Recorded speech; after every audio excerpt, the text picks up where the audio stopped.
Just how fast was Usain Bolt's gold medal sprint? Let's put him on a slightly bigger stage and see him race against every Olympic medalist since 1896. This imaginary race, assembled using runners' average speeds, reveals just how much faster sprinters have become. A few lanes over, we see another Usain Bolt, who dominated the field in Beijing in 2008. Almost 10 feet back, Carl Lewis, gold medalist in Seoul in 1988.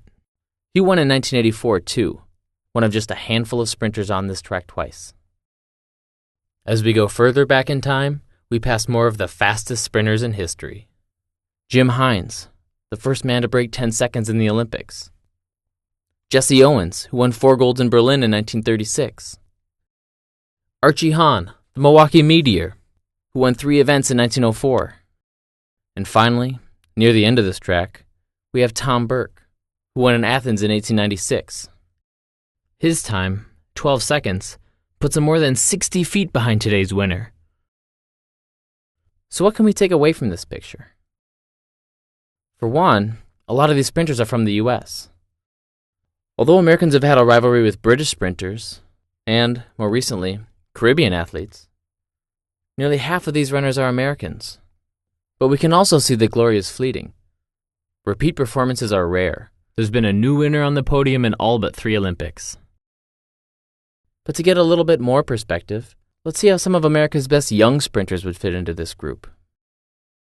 Here are the fastest kids at the 100-meter dash at different ages, as recorded by the Amateur Athletic Association.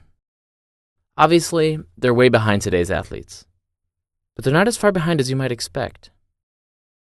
America's fastest 8-year-old did the 100-meter dash in 13.5 seconds, which would have put him less than a second off 3rd place in 1896. Not bad for grade school.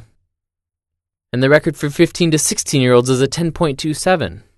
Good enough for a bronze as recently as 1980. Still, it's not like those Olympians were slow. Despite more than a century of improvements in nutrition, fitness, footwear, and track surfaces, the difference between today's athletes and the fastest humans of the 19th century? Just about 3 seconds.